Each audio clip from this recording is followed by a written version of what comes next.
Hi, my name's William. Welcome to African Fingerstyle Guitar. In this series, I'm going to be exploring some different kinds of fingerstyle African guitar from across the continent, and we're going to be starting off with Farka Touré. Now, I was introduced to Farka Touré's music about 15 years ago when I was at university. I was blown away by his use of tone, his melody, his touch, his compositions, and just the meditative nature of his music. I hadn't really heard much like this before. So I thought this would be a great place to start off what will hopefully be a series on African guitarists from all across the continent. For this lesson, I'm going to introduce you to an exercise and some variations before we get into learning the tune, because practicing these variations is going to help our left hand and our right hand get used to some of the more challenging lines and rhythmic variations that we're going to find in this tune. There's a free PDF which you can download from the link in the description. This will provide you with all of the music for the exercises and the tune that we're going to be going through in this lesson. An important feature that Farka Touré often uses, and will find present in a lot of Malian music, is to double the melody and the bass. In order to prepare for some of these lines, our first exercise is going to be to work on the scales of A minor pentatonic and A natural minor in octaves in the first position. Now, the purpose of this is to get used to the fingerings that we're going to find present in some challenging lines in this piece. Also, it's going to help us apply this melodic device in other contexts and maybe in our improvisation as well. Our first scale is A minor pentatonic. This is our A natural minor scale with the 1, 3, 4, 5, and 7. In the case of A minor, that's A, C, D, E, G. We're going to be playing this in octaves. Now, you should play this with a metronome as slow as you possibly can to really get used to what fingering you're going to be using, and then speed it up, aiming to get to eighth notes of about 100 BPM. Nice and slow, that will sound like this.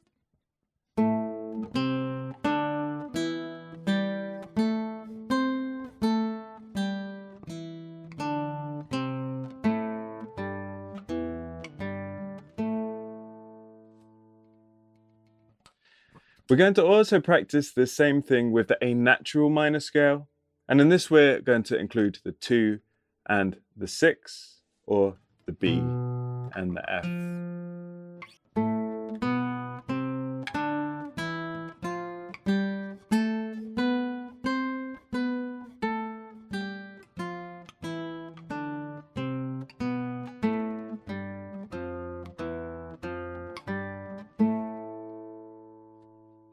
The next thing we're going to do is try out a few different variations on these scales. The first kind of variation we're going to do is to alter the sequence of the scale. The first variation is going to be going up 3 notes at a time, and then going back 1, and then going the next 3 notes. So that will be A, B, C, B, C, D, C, D, E, D, E, F, and so on and so forth like that. The second way to practice is going to be going up in thirds, or in the case of the minor pentatonic, just going forward 2 steps and going back. So this is going to be like A, C, B, D, C, E, D, F, and so on like that. The next thing we're going to do is work through these scales using some of the rhythmic ideas that are going to be present in this piece. And one of our more common rhythms is going to be 1, 2, and 4. 1, 2, and 4. So we've got this kind of being on the beat at the beginning and end of the bar, and being off the beat in the middle. And this kind of gives the tune its rhythmic flavor. So that's going to be something like 1, 2, and 4. 1.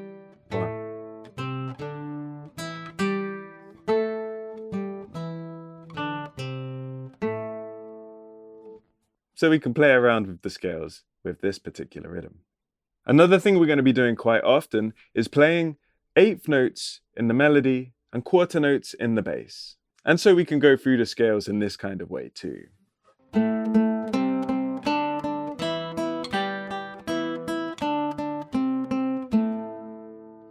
There's one final rhythm which Ali uses in the bridge, and he varies the rhythm quite a lot. And this is just adding a couple of notes into that original groove. So where we started off with 1, 2, and 4, 1, 2, and 4. In this rhythm, we have two notes in quick succession. That's the 2 and the and 4. Our new rhythm is going to be adding in a really quick 16th note. Can be a little bit swung just before that. That rhythm's going to be like, now this is quite hard to count and clap at the same time, so I'm not gonna, but it goes a bit like this.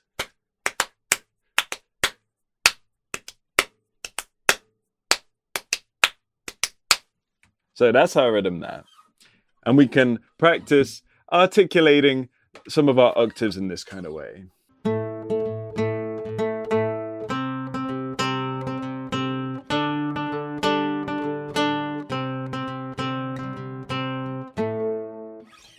Our third way of varying our scale is going to be just to combine those first and two variations, changing the sequence of the scale, changing some of the ways that we're doing it rhythmically. Another important way in which West African guitarists are going to be playing their instrument is using a variation of legato and staccato notes. So we can play staccato notes, legato notes,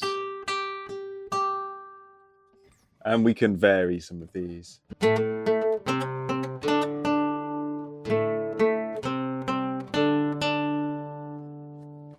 The final thing to do with these octaves is to have a listen to some Ali Farka Touré tunes. This tune that we're going to be learning is off the album The River, and there's so many amazing melodies present in this album. Have a listen to them. Internalize those melodies, see if you can work them out, and see if you can play them in octaves as well. And this is going to really help your improvisation around this kind of style of music.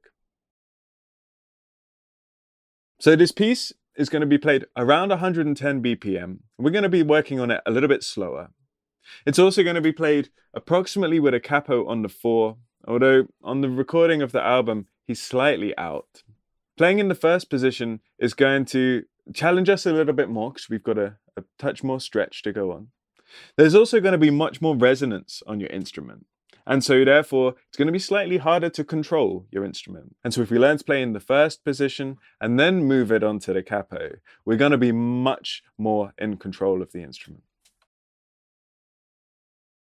Starting off with the intro, we've got this line that's very similar to another line that we're going to be studying later on in the piece. Our first phrase goes like this. Paying attention to this really short staccato G. In our second phrase, we have what's called a mordant. This is like a single note trill that we're going to be playing very quick and very light. This is a very, very common feature of West African guitar. It's quite a challenging one at first, but the key to it is to be really, really relaxed and just let your fingers glide. This is notated on the music with a little squiggle above the score. The line begins on beat 4. 1, 2, 3.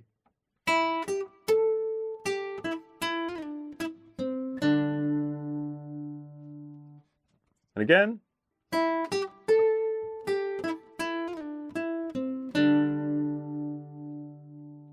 We're going to repeat the line again, except this A, we're going to play with 2/8 notes instead of a quarter note.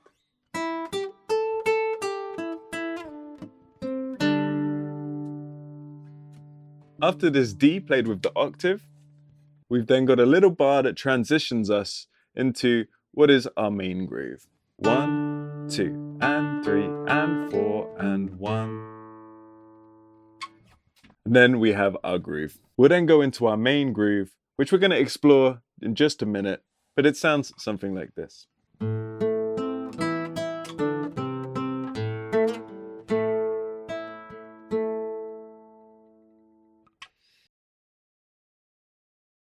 Our main groove centers around our A minor chord. It can be a bit challenging to work in the groove and the melody for this section. So what I want to begin by doing is just very quickly showing you the kind of backbone of this groove, and then we'll add in the melody notes. So what we're going to play is 1 and a E, 1 and C, D, 1 and a E, 1 and G, A.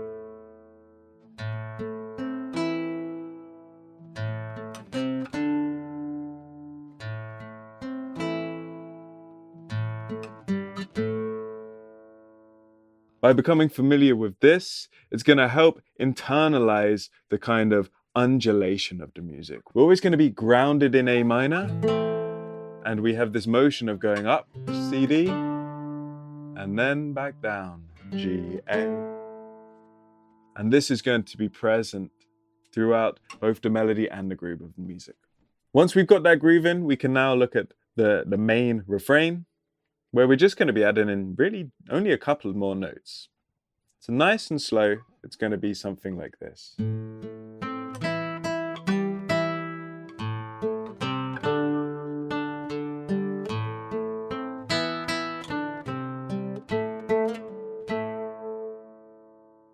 A cool variant that Ali does on this is not playing the open A at the beginning of the second bar, which sounds something like this.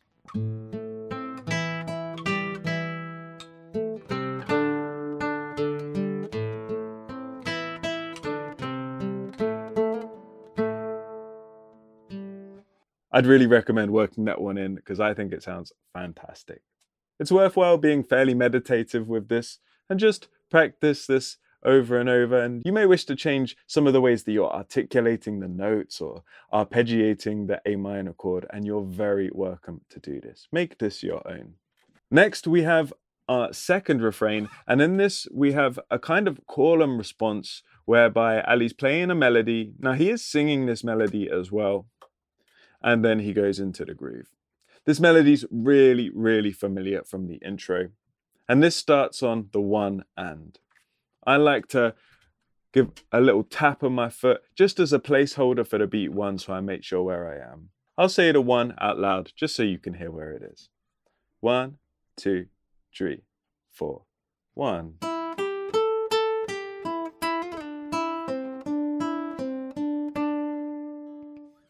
And again.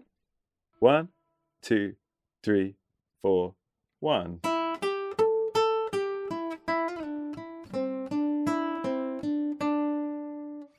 Then we repeat it again, but with a slightly different ending. 1, 2, 3, 4, 1.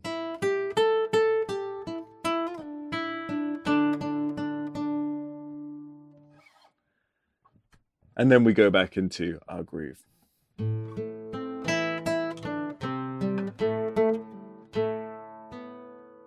Just like at the end of the intro. When playing this piece as your own improvisation, I really recommend using this refrain as the main body for your improvisation, where you can substitute those first 4 bars of melody for your own melody. And you can do this using any of the rhythmic or melodic variations we've already looked at, incorporating some octaves, incorporating some other ideas that you may have learned while listening to other Farka Touré tunes, or just being yourself. Towards the end of the video, I'm going to give you a suggested structure for an improvisation so that you can play for as long as you want whilst keeping it interesting to listen to and fun to play. Finally, we have our bridge. Now, I've simplified the rhythm that Ali's playing, and definitely go and have a listen to how he plays it on the record because he's really free with this. He plays some quite interesting additions to the rhythm, but what I've transcribed here is, I think, the kind of core of the rhythm that he's playing. This is that same rhythm we looked at in the exercise. So it's going to go something like this.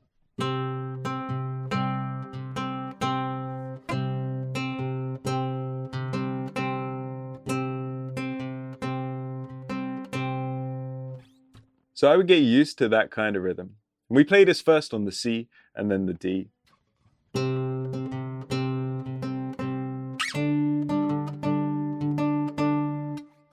And then we have a really cool melody line using these octave notes from the A natural minor scale.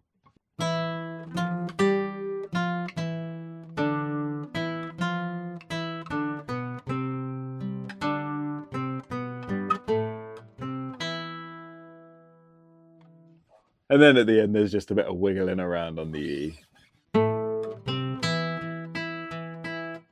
Something like that. But you can kind of play whatever you want there. I think this is also another place in the tune where there is scope for improvising. What I like to do is to play this whole bridge around once, and then I'll improvise around some ideas using that same rhythm, but maybe altering where I'm going with it, maybe going down. Maybe developing some of the melodic ideas.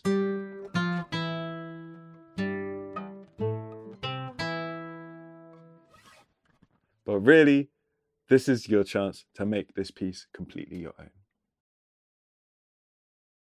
Finally, I want to talk about a suggested structure for your improvisation.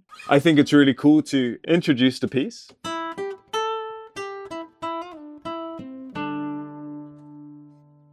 And then we go into our groove.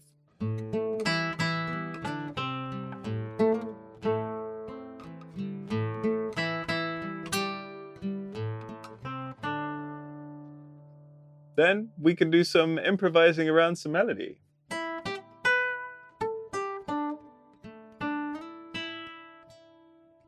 Back to the groove.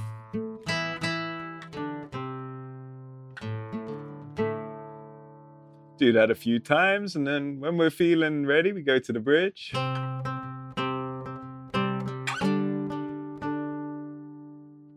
Add in some of our melody lines. And then we can go back to our refrain. When we're ready, we can end really nicely on, or maybe some variant of A minor. In a nice way that you like to express your A minor. Thank you so much for watching this tutorial, and I really hope that you learn to play this tune and improvise around it. Please share with me if you do make your own version. I'd really love to hear what you come up with, whether it's similar or different to my own. On a personal note, I've been earning my living teaching for more than 10 years, but this is my first ever video lesson that I've recorded. And in all honesty, I found it quite challenging being in front of the camera here. So if you had any feedback about this lesson, about the way I presented the material, about my explanations, I'd be really keen to hear. Additionally, about the production of the video as well. I really just want to be better at what I do, and I really love teaching, and so every comment that you had would really be welcomed. But the most important thing to me as a music educator is that people have fun playing this magical instrument, because I play this thing every day and it brings the most joy to me. And I really hope that learning this kind of styles of music will bring a similar amount of joy to you. I'm planning on making a series of these African fingerstyle videos, and hopefully the next one is going to be a tune by Franco. So if you want to stay up to date, you know what to do. You can find me on Instagram as well. All right, see you later.